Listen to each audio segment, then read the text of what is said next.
ਮਨੁੱਖੀ ਜਾਮਾ ਬਖਸ਼ਿਸ਼ ਕੀਤਾ ਹੈ। ਮਨੁੱਖੀ ਜਾਮੇ ਦੇ ਵਿੱਚ ਸਵਾਸਾਂ ਦਾ ਧਨ ਆਪਾਂ ਨੂੰ ਦੇ ਕੇ ਨਾਲ ਹੀ ਸਤਿਗੁਰ ਜੀ ਨੇ ਜੋ ਦੁਨਿਆਵੀ ਕਿਰਤ ਹੈ ਇਹ ਵੀ ਆਪਾਂ ਨੂੰ ਸੌਂਪਿਆ ਹੈ, ਜਿਸ ਦੇ ਵਿੱਚ ਕਿਸੇ ਨੂੰ ਜ਼ਿਮੀਂਦਾਰ ਬਣਾ ਦਿੱਤਾ ਹੈ ਜੋ ਖੇਤੀ ਕਰਦਾ ਹੈ, ਕਿਰਸਾਨੀ ਕਰਦਾ ਹੈ। ਕਿਸੇ ਨੂੰ ਸੱਚੇ ਪਾਤਸ਼ਾਹ ਜੀ ਨੇ ਇੱਥੋਂ ਦਾ ਦੁਨਿਆਵੀ ਵਪਾਰ ਬਿਜ਼ਨਸ ਸੌਂਪਿਆ ਹੈ।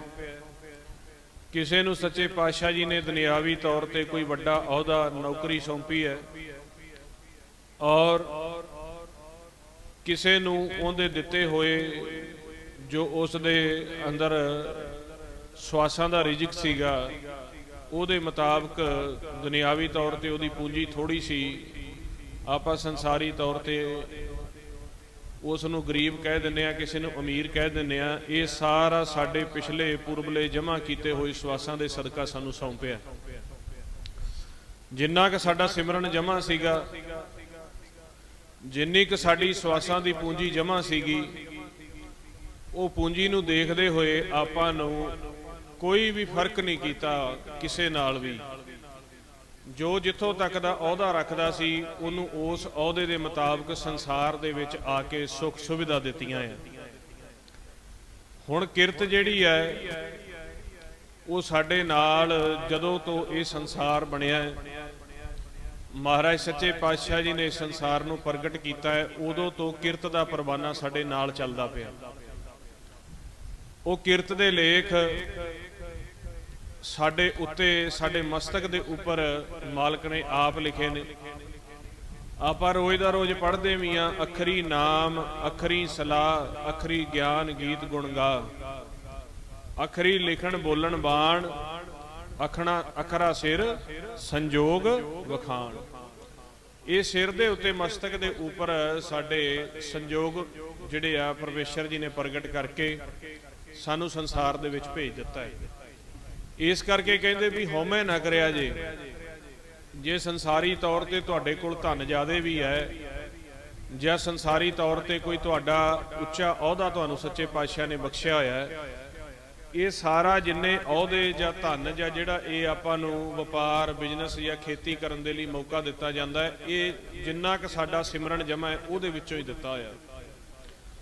ਹਰ ਇੱਕ ਜੋ ਅਵਸਥਾ ਹੈ ਉਹ ਸਿਮਰਨ ਦੇ ਵਿੱਚ ਜਿਹੜੇ ਸਵਾਸ ਜਮ੍ਹਾਂ ਕੀਤੇ ਹੋਏ ਨੇ ਉਹਦੇ ਵਿੱਚੋਂ ਹੀ ਪ੍ਰਗਟ ਹੁੰਦੀ ਹੈ। ਹੁਣ ਜਿੰਨਾ ਕੁ ਸਾਡੀ ਪੂੰਜੀ ਜਮ੍ਹਾਂ ਸੀਗੀ ਉਹਦੇ ਮੁਤਾਬਕ ਅਸੀਂ ਸੰਸਾਰ ਦੇ ਵਿੱਚ ਆ ਗਏ ਹਾਂ। ਪੁਰਾਤਨ ਦੇ ਵਿੱਚ ਜੋ ਅਸੀਂ ਆਪ ਦਾ ਜਮ੍ਹਾਂ ਕੀਤਾ ਸੀ ਉਹਦੇ ਮੁਤਾਬਕ ਸਾਨੂੰ ਮਿਲਣਾ ਸ਼ੁਰੂ ਹੋ ਗਿਆ। ਤੇ ਜੇ ਅਸੀਂ ਚਾਹੁੰਦੇ ਹਾਂ ਵੀ ਸਾਡੇ ਇਸ ਕਿਰਤ ਦੇ ਵਿੱਚ ਜੋ ਸਾਨੂੰ ਮਿਲ ਰਿਹਾ ਹੈ ਉਹਦੇ ਵਿੱਚ ਕੋਈ ਕਮੀ ਹੈ ਜਾਂ ਇਸ ਨੂੰ ਅਸੀਂ ਵਧਾਉਣਾ ਚਾਹੁੰਦੇ ਹਾਂ, ਤੇ ਫਿਰ ਮਹਾਰਾਜ ਕਹਿੰਦੇ ਆ, ਹਰ ਸਿਮਰਨ ਕਰ ਭਗਤ ਪ੍ਰਗਟਾਏ, ਹਰ ਸਿਮਰਨ ਲਗ ਬੇਦ ਉਪਾਏ, ਹਰ ਸਿਮਰਨ ਧਾਰੀ ਸਭ ਧਰਨਾ, ਸਿਮਰ ਸਿਮਰ ਹਰ ਕਾਰਨ ਕਰਨਾ। ਆ ਹੁਣੇ ਗੁਰਮੁਖ ਬੀਬੀਆਂ ਪੜ੍ਹ ਰਹੇ ਸੀਗੇ। ਇਹ ਸੱਚੇ ਪਾਤਸ਼ਾਹ ਨੇ ਫਿਰ ਆਪਾਂ ਨੂੰ ਜੁਗਤੀ ਦੱਸ ਦਿੱਤੀ ਆ ਵੀ ਜੇ ਤੁਸੀਂ ਚਾਹੁੰਦੇ ਹੋ ਇਸ ਸੰਸਾਰ ਦਾ ਭਲਾ ਹੋ ਜਾਵੇ, ਇਸ ਸੰਸਾਰ ਦੇ ਵਿੱਚੋਂ ਕੂੜ ਦੀ ਜੜ ਖਤਮ ਹੋ ਜਾਵੇ, ਇਸ ਸੰਸਾਰ ਦੇ ਵਿੱਚ ਨਾਮ ਸੱਚ ਦਾ ਵਪਾਰ ਜੋ ਕਿ ਭਗਤਾਂ ਤੇ ਸੰਤਾਂ ਤੇ ਸਾਧੂਆਂ ਦੀ ਹੀ ਮਨਸ਼ਾ ਹੁੰਦੀ ਹੈ, ਹੋਰ ਕਿਸੇ ਸੰਸਾਰੀ ਜੀਵ ਦੀ ਮਨਸ਼ਾ ਨਹੀਂ ਹੁੰਦੀ। ਭਗਤਾਂ ਦੀ, ਸੰਤਾਂ ਦੀ, ਸਾਧੂਆਂ ਦੀ ਮਨਸ਼ਾ ਹੁੰਦੀ ਹੈ ਕਿ ਸਾਰੇ ਸੰਸਾਰ ਦੇ ਵਿੱਚ ਜਿਹੜੀ ਹੈ ਉਹ ਨਾਮ ਦੀ ਲਹਿਰ, ਨਾਮ ਦਾ ਵਪਾਰ ਚੱਲਣਾ ਚਾਹੀਦਾ। ਉਸ ਮਨਸ਼ਾ ਦੇ ਵਿੱਚ ਉਹ ਸਤਿਗੁਰ ਤੋਂ ਨਾਮ ਦਾ ਵਣਜ ਮੰਗਦੇ ਨੇ, ਨਾਮ ਦਾ ਵਪਾਰ ਮੰਗਦੇ ਨੇ, ਜਿਹਨੂੰ ਕਹਿੰਦੇ ਰਸਨਾ ਹਰ ਸਾਧ ਲਾਗੀ ਸਹਿਜ ਸੁਭਾਏ, ਮਨ ਤ੍ਰਿਪਤਿਆ ਹਰ ਨਾਮ ਤੇ ਆਏ। ਜਦੋਂ ਮਨ ਤ੍ਰਿਪਤ ਹੋ ਜਾਂਦਾ ਹੈ ਫਿਰ ਉਹ ਮਾਲਕ ਨੂੰ ਕਹਿੰਦੇ ਨੇ ਕਿ ਇਸ ਦੁਨੀਆ ਤੇ ਸੰਸਾਰ ਤੇ ਜਿੰਨਾ ਕੁ ਅਸੀਂ ਸਵਾਸਾਂ ਦਾ ਧਨ ਖਰਚ ਕਰਨਾ ਆ, ਸਮਾਂ ਬਿਤਾਉਣਾ ਆ, ਉਨੀ ਦੇਰ ਤੱਕ ਹੁਣ ਇਹ ਤਾਂ ਸਾਨੂੰ ਭੇਤ ਆ ਗਿਆ ਵੀ ਸੰਸਾਰ ਦਾ ਕੋਈ ਵੀ ਪਦਾਰਥ ਆ ਉਹ ਥਿਰ ਨਹੀਂ, ਸੰਸਾਰ ਦੇ ਕਿਸੇ ਵੀ ਪਦਾਰਥ ਦੇ ਵਿੱਚ ਸੁੱਖ ਨਹੀਂ। ਫਿਰ ਜੋ ਸਾਡਾ ਸਵਾਸਾਂ ਦਾ ਧਨ ਹੈ ਇਹਨੂੰ ਅਸੀਂ ਬਤੀਤ ਕਿਵੇਂ ਕਰੀਏ? ਇਸ ਕਰਕੇ ਉਹ ਫਿਰ ਕਹਿੰਦੇ ਆ ਗੁਣ ਗਾਵਾਂ ਦਿਨ ਰਾਤ ਨਾਨਕ ਚਾਓ ਇਹੋ। ਸਾਨੂੰ ਇਹ ਚਾਅ ਆ, ਇਹ ਖਜ਼ਾਨਾ ਬਖਸ਼ ਦਿਓ। ਜਿੰਨੀ ਦੇਰ ਤੱਕ ਅਸੀਂ ਇੱਥੇ ਸਰੀਰ ਦੇ ਵਿੱਚ ਵਸਦੇ ਹਾਂ, ਅਸੀਂ ਦੂਜਿਆਂ ਨੂੰ ਵੀ ਤੁਹਾਡੇ ਨਾਮ ਦਾ ਭੇਤ ਦੇ ਦਈਏ। ਫਿਰ ਜਿਹੜਾ ਪੁਰਬਲਾ ਕਿਰਤ ਹੁੰਦਾ ਹੈ, ਉਹਦੇ ਵੰਡੇ ਉਹਨਾਂ ਨੇ ਨਾਮ ਜਪਿਆ, ਸੱਚ ਨਾਲ ਮਿਲਾਪ ਕੀਤਾ।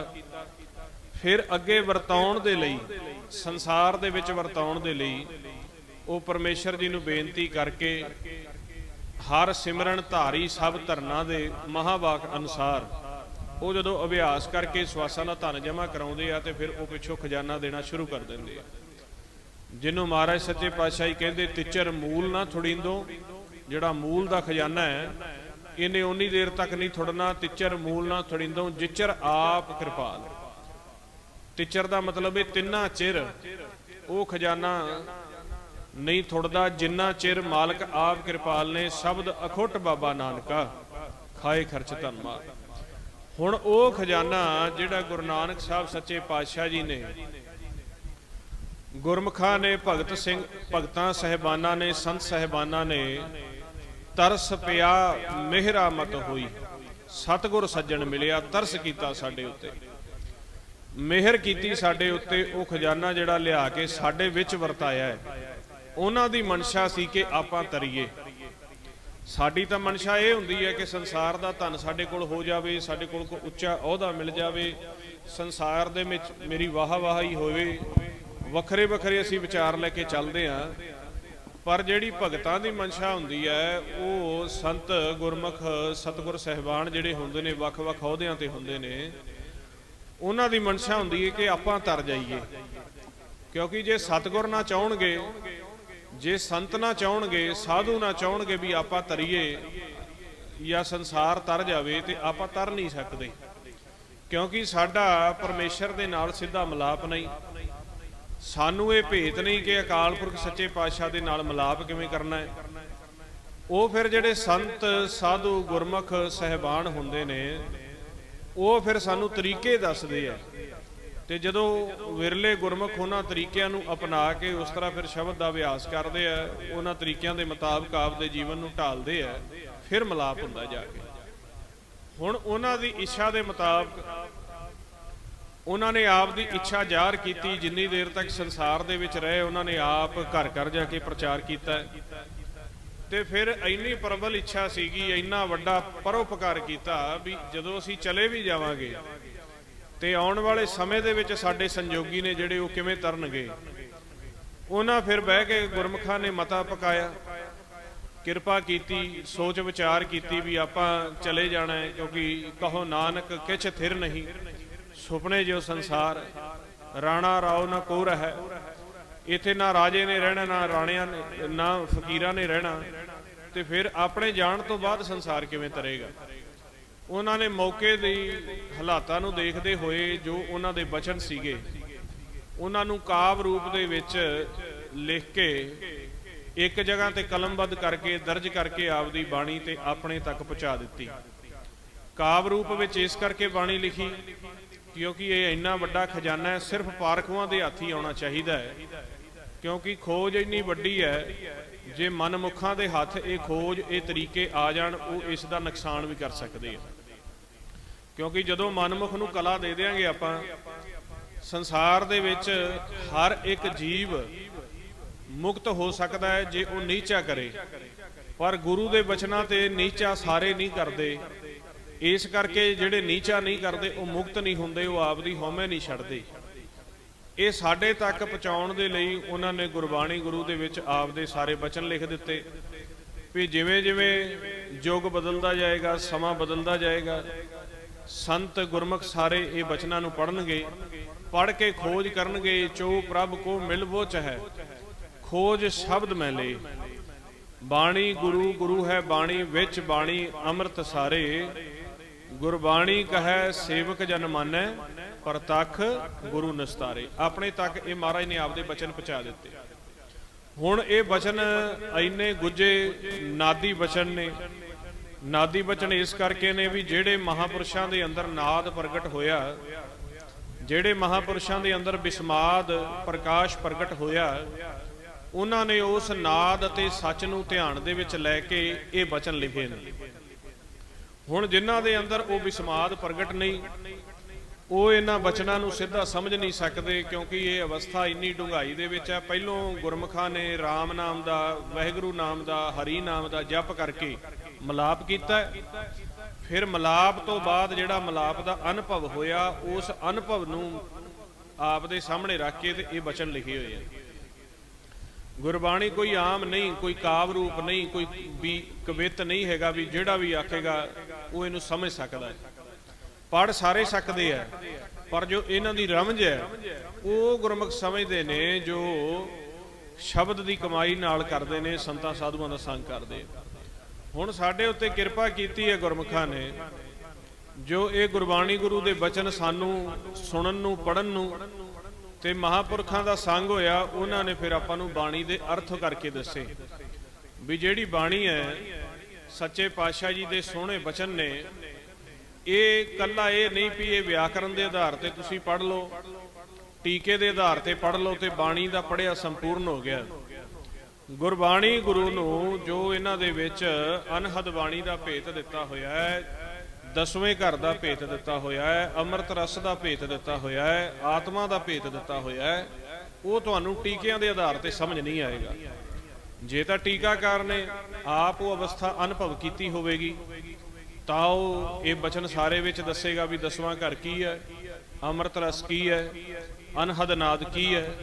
ਤੇ ਜੇ ਟੀਕਾਕਾਰ ਨੇ ਆਪ ਹੀ ਉਹ ਅਵਸਥਾ ਅਨੁਭਵ ਨਹੀਂ ਕੀਤੀ ਤੇ ਉਹ ਤੁਹਾਨੂੰ ਕਿਵੇਂ ਦੱਸੇਗਾ? ਇਸ ਕਰਕੇ ਇਹ ਤੁਹਾਨੂੰ ਆਪ ਬਾਣੀ ਖੋਜਣੀ ਪਏਗੀ। ਉਹ ਬਾਣੀ ਖੋਜਣ ਦਾ ਤਰੀਕਾ ਉਹਨਾਂ ਨੇ ਦੱਸਿਆ ਹੈ। 9 ਦਰ ਠਾਕੇ ਧਾਵਤ ਰਹਾਏ, 10ਵੇਂ ਨਿਜ ਘਰ ਵਾਸਾ ਪਾਏ, ਉਥੇ ਅਨਹਦ ਸ਼ਬਦ ਵਜੈ ਦਿਨ ਰਾਤੀ, ਗੁਰਮਤੀ ਸ਼ਬਦ ਸੁਣਾਵਣੇ ਆ। ਮਹਾਰਾਜ ਕਹਿੰਦੇ ਨੇ ਵੀ 9 ਦਰਵਾਜ਼ਿਆਂ ਨੂੰ ਠਾਕ ਕੇ ਜਿਹੜਾ ਸਹਿਜ ਦਾ ਸੁੰਨ ਦਾ 10ਵਾਂ ਘਰ ਹੈ ਉਹਦੇ ਵਿੱਚ ਜਾ ਕੇ ਤੁਸੀਂ ਆਸਣ ਲਾਓ। ਉਥੇ ਆਸਣ ਲਾਉਣ ਤੇ ਅਨਹਦ ਸ਼ਬਦ ਵੱਜ ਰਿਹਾ ਦਿਨ ਰਾਤ, ਉਥੇ ਅਨਹਦ ਸ਼ਬਦ ਵਜੈ ਦਿਨ ਰਾਤੀ। ਉਸ ਅਨਹਦ ਸ਼ਬਦ ਨੂੰ ਸੁਣੋਗੇ ਤੇ ਫਿਰ ਤੁਹਾਨੂੰ ਗੁਰਮਤ ਦੀ ਸਮਝ ਆ ਜਾਏਗੀ। ਗੁਰਮਤੀ ਸ਼ਬਦ ਸੁਣਾਵਣੇ ਆ। ਹੁਣ ਜਦੋਂ ਪਹਿਲੋਂ ਅਸੀਂ ਵਾਹਿਗੁਰੂ ਸ਼ਬਦ ਦਾ ਜਾਪ ਕਰਕੇ ਇਸ ਦੀ ਕਮਾਈ ਕਰਾਂਗੇ, ਸ਼ਬਦ ਦੀ ਕਮਾਈ ਦੇ ਨਾਲ ਸਾਡੇ ਸਵਾਸਾਂ ਦਾ ਧਨ ਜਮ੍ਹਾਂ ਹੋਵੇਗਾ। ਉਹ ਜਮ੍ਹਾਂ ਹੋਇਆ ਜਿਹੜਾ ਸਵਾਸਾਂ ਦਾ ਧਨ ਹੈ ਉਹਦੇ ਨਾਲ ਸਾਡਾ ਗਿਆਨ ਬਣੇਗਾ। ਸਿੱਧਾ ਗਿਆਨ ਤੁਸੀਂ ਕਹੋਗੇ ਉਹ ਤਾਂ ਜਿੰਨੀ ਕਿ ਤੁਹਾਡੀ ਕਮਾਈ ਹੈ ਉਹਨਾਂ ਗਿਆਨ ਬਣਾਓਗੇ, ਫਿਰ ਗਿਆਨ ਜ਼ਿਆਦਾ ਡੂੰਘਾਈ ਦੇ ਵਿੱਚ ਸਮਝ ਕਿਵੇਂ ਆਵੇ?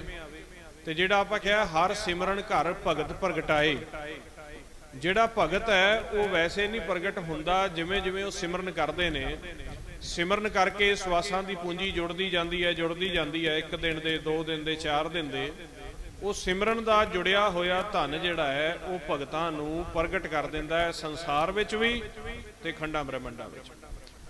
ਮਹਾਰਾਜ ਕਹਿੰਦੇ ਜਿਹੜੇ ਸ਼ਬਦ ਦਾ ਅਭਿਆਸ ਕਰਨਗੇ, ਹਰ ਜਨ ਹਰ ਹਰ ਨਾਮ ਸਮਾਣੇ, ਦੁੱਖ ਜਨਮ ਮਰਨ ਭਵ ਖੰਡਾ ਹੈ, ਅਵਿਨਾਸੀ ਪੁਰਖ ਪਾਇਆ ਪਰਮੇਸ਼ਰ, ਬਹੁ ਸੋਭ ਖੰਡ ਬ੍ਰਹਮੰਡਾ।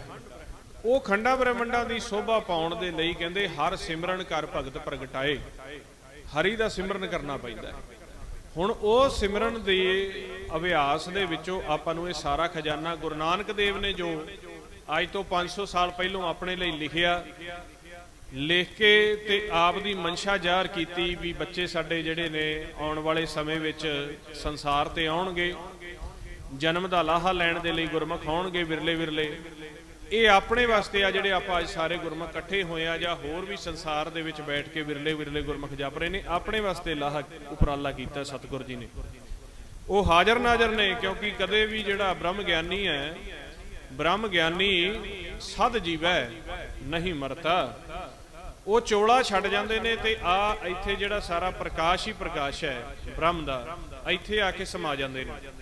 ਤੇ ਜਿੰਨਾ ਪਰਮੇਸ਼ਰ ਦਾ ਰੂਪ ਹੋ ਜਾਂਦਾ ਹੈ, ਬ੍ਰਹਮ ਗਿਆਨੀ ਕਾ ਵੱਡ ਪ੍ਰਤਾਪ, ਜੋ ਧਰਤੀ ਤੋਂ ਲੈ ਕੇ ਉੱਪਰ ਖਾਲੀ ਹੈ, ਆ ਸਾਰਾ ਅਸਮਾਨ ਖਾਲੀ ਹੈ, ਇਹਦੀ ਅਸੀਮ ਹੈ, ਇਹਦੀ ਸੀਮਾ ਨਹੀਂ, ਲਿਮਿਟ ਨਹੀਂ, ਕਿੰਨਾ ਕੇ ਉੱਪਰ ਖਾਲੀ ਪਿਆ ਹੋਇਆ ਹੈ। ਜਿੰਨਾ ਪਰਮੇਸ਼ਰ ਦਾ ਰੂਪ ਹੈ ਉਹਨਾਂ ਜਦੋਂ